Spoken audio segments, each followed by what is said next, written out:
Hello, I'm Ross Bickerstaff.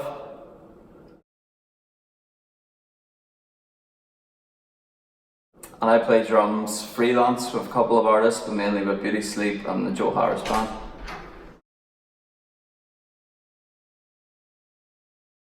I've been playing now for 15 years, believe it or not. And yeah, I think it started just from my friend in school. His dad was a manager in Dawson's music store in Bangor, and he played drums himself. I'd kind of always had an interest. I think like just hearing drums and music. I always remember being on holiday and stuff and liking the sound of like bass and like subby kicks.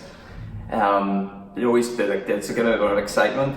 So I think I always kind of wanted to, and then he had one in his house, and I went and messed about it one day, and that was it. And for my next birthday, my father had to buy me a drum set, so which I've still got. It's a Yamaha Redeem, beautiful purple colour. So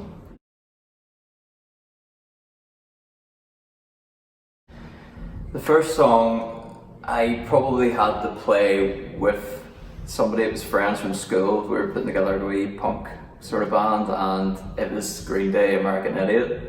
And I remember being really challenging because it's like the hi-hats they're heavy, and it's like 16th notes all the way through. Like, I just remember not having any stamina for it. Probably still don't, to be fair. But yeah, that was probably the first one that I had to actually learn from start to finish. Apart from that, it was always like jamming along to like Blink-182 and things like that, So yeah, it was the pop punk era when I was starting to play. So. The first band I was in was called 41 Gun Salute, and it was me and my mates from school. And it was like kind of like the punk thing. That's what the Green Day track was with, and it didn't really go anywhere. It was sort of more just something to do after school, and a bit of a laugh and stuff. But the first proper band I was in was a band called Sweet Taste. I joined them when I was 20, and that sort of got me playing shows in Belfast and all over Ireland. Really, we went to Limerick, and there's funny stories from that trip which aren't for the camera, but yeah, many good times with that band, so it was fun. When I first started out, it was definitely Travis Barker. Like a lot of people my age, it seems to be like the drummer that was like the gateway drummer for them. And I still do enjoy watching him now. I think his energy's great. And he's very entertaining person to watch. But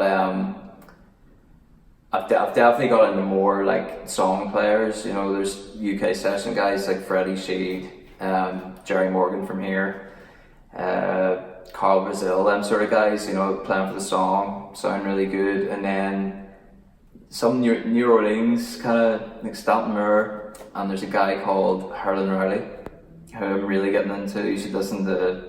He plays on an album by Lucky Peterson, and it's sort of bluesy stuff, but he's got that New Orleans feel with it, and it's unbelievable. So probably them guys at the minute.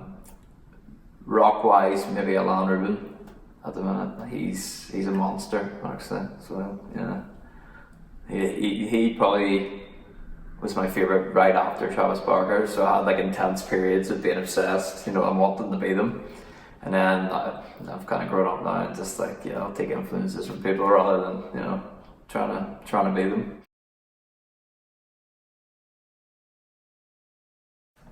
My best gig experience would probably be a couple of months ago. We did the Mac in Belfast with Beauty Sleep. It was their album launch, and I think it was just maybe the best show I've done because I seen it come together from nothing. The guys put so much organisation into it. They had like a compere and all at the show, and because it was a theatre setup, so they had different things going on, like a DJ in between bands, and made it sort of like more of a theatre show, and just seeing that all come together, and then we had so much fun playing, and I think it was close to selling out, and yeah, it was just great, so that'll probably be for now, My worst gig experience would be a show I did in Glasgow a couple of years ago, probably like 3 years ago now, and the artist will remain nameless. But we were using backup tracks, and it was all coming off a laptop. And in a Costa coffee shop, a couple of hours before the gig, the artist had changed a couple of things in the tracks, so maybe like different shakers and like parts. So that's all well and good, because that can happen, you're changing things up. And we didn't get a sound check because we're like the middle band on. So we were set up, ready to go to play, and I think it was either the first or second tune, like the click had been totally like mismatched with the actual track.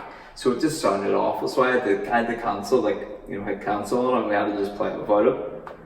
But then it happened in a couple of other songs, and I was getting the blame, you know what I mean? Like, even though, because the sound guy at the end of the show, he said to me, he says, "Oh, your playing sounds good, but you need to work on that playing with the click." And I just had to bite my tongue and just, because at the end of the day, that's what you're there for. But yeah, definitely wasn't my fault.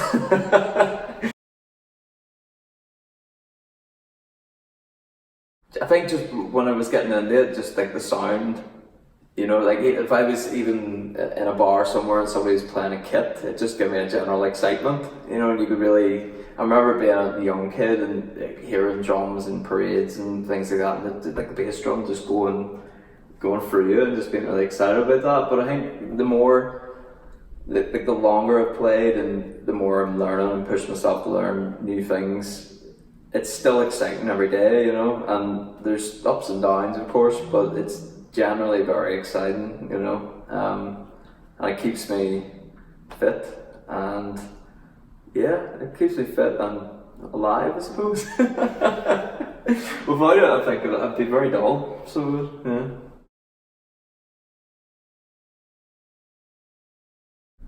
Coming up with Beauty Sleep, we have a number of dates in and around Belfast, and we hopefully will have a bit of a tour coming up for people across the water in the rest of the UK.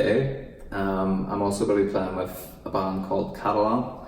We're doing a wee tour around the UK in September, so I'm really looking forward to that, and it's really challenging, really challenging drum parts. So yeah, it's going to be a bit of a mental and physical workout for me, which I'm looking forward to.